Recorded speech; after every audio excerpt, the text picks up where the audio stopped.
morning. How are you? Good. How'd you make it through the storm? Tough one. One thing I will say, safest place to be during an earthquake is in Poly Pavilion because we didn't feel anything. So in the afternoon we had a walkthrough and we were inside on the basketball court. So someone told us after we came out that there was an earthquake up in Ohio, but we did not feel it in Poly. So. Did you have any out-of-state guys that are maybe scared or at the thought of an earthquake or anything like that? We didn't even really talk about it because we didn't even feel it. So Okay. no one felt it. So. I think it's fair to say we're kind of in the dog days of training camp now. How have these guys responded with their energy and their... These guys have been great. So I would say, and I know what you're talking about, that it is the dog days, but they haven't acted like it's the dog days. They're out here every day competing. I think they understand our schedule and how we undulate the training effect, length of practices, times like that. We're doing it in 4-day blocks with a day off in between. And they've been really good at it. So we got another 4-day block coming up here. So Tuesday, Wednesday, Thursday, Friday, and that'll be the last 4 days of training camp. So. You mentioned something last week about aiming for running backs that are kind of Deshaun size. What makes that kind of the ideal frame for you with running backs? I just think, that your ability to either A, make a person miss, or B, run through a tackle, is the biggest mark of a running back is you can't go down at the first unblocked guy, so it's rare that you can find a guy that just makes him miss all the time. So you're going to have to be a physical guy that's going to have to get his pads down and run through arm tackles. And Zach was a prime example of that. Josh Kelly was a great example of that. Britton Brown was really that type of downhill running back, and they understand in our system and our schemes is that we're looking for downhill guys that are going to run, get behind their pads, and be able to run through arm tackles. And that's obviously what TJ's really good at it. Carson's really good at it. Colson and Anthony are really good at it. So that's kind of always been our mindset is those type of guys. Now, that doesn't mean if you have a smaller guy and he can make people miss all the time, you'll take that too.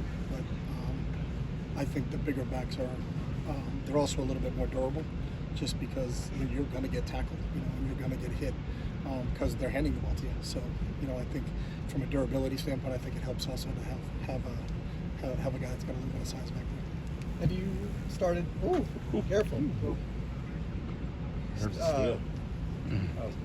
Started looking at Coastal with these guys? Yeah, we looked at with our players now, but we've already broken down our first 3 opponents last spring as a coaching staff. So right now we're still in camp, and we'll get into game week mode starting right after Friday's practice.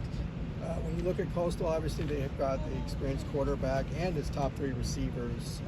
So what have you seen just based on their experience? A lot of weapons. The difficult thing with Coastal in going into this game is it's a brand new coaching staff. So, new head coach, new coordinators at defense and special teams. Jamie Chadwell was the head coach. He's left and gone to Liberty and took his entire staff with him. So it's the personnel is the same, and I think Grayson McCall is one of the top returning quarterbacks in college football. I think his numbers may be the all-time best, something like 75 touchdowns, 8 interceptions in his career, or something to that effect. He's an outstanding football player. So, I would imagine, and Tim Beck's, a lot of people understand and know what Tim is. He's an offensive coach and an offensive coordinator at a lot of really good schools. Tim knows how to use a quarterback, so we would anticipate, Grayson being used both his arm and his leg because he has the ability to beat with both. He's a tremendous runner, but he's also is one of the all-time accurate passers in NCAA history. So. When you're studying a team that has a new coaching staff, how far down the rabbit hole do you go with studying film of like the different coaches at their previous stops? Well, the good thing is it's the opener, so it's not 1 week in, right. Where so you do have more time to devote to that. We've had an entire off season to be able to do that, so you can go pretty far down the rabbit hole, and then you just have to be sound in your approach in terms of where you are. It's not something like, well, on this play we know they're going to run the ball left, so we're going to put 11 guys on the left side of the field, and then they run the ball right and there's no one left there. We're still going to be sound in our approach, and you have to defend the whole width and depth of the field, but knowing that the quarterback, you have to be really conscious when you have a kid like a Grayson that you're facing, is that he can really make a lot of plays with his feet. So we have to be really disciplined in our rush lanes and have to make sure we're really concerned with. So you understand the personnel and his abilities, how they're going to actually deploy them. We'll see for the first time on the second. When you're game planning, do you have to be kind of careful not to overthink it when you got access to that much film to kind of see all these different schemes and whatnot? I think so, but Some of it we do, but it's not what the coach knows; it's what the players know. So I think maybe it's good for the coaches to overthink it, but how much do you give to the players is really the secret sauce. So you're not handcuffing them and having them play slow, but there's obviously challenges when you face a team that has first-year coaches, because you don't have that history to go back off of. If you're going to open up with a known opponent, if we were going to open up with someone that we've played, like a Cal. Well, Justin's been there for the same amount of time we've been here. We have 6 years of going against Cal. You'd have an understanding. But he has a new offensive coordinator this year, so offensively it would be different, but defensively you'd have a decent feel for what they're going to do. But everybody usually has a new tweak or something in the game plan that you have to be able to prepare for and adjust to during the course of the game, and that's nothing different than week 1 than week 7. They may bring out a new blitz that you hadn't seen in the first 6 weeks, but you got to be able to be sound enough in your scheme to be able to pick it up or have an answer for it. What do you do to help the new players kind of learn the playbook? Because the reason I ask is, like Carson was saying, I'm not going to lie, it's actually hard to learn a lot of stuff. What can you do to help the newcomers kind of learn? I think that's done on an individual basis and understanding their learning styles. Are they visual learners, auditory learners, or kinesthetic learners? Some guys learn better through walkthrough. Some guys learn better from film room. Some guys learn better from just one-on-ones with their coaches. So I think each individual coach tries to really dig deep on the learning style that's most conducive to that player, and then try to spend time with them during that part of it.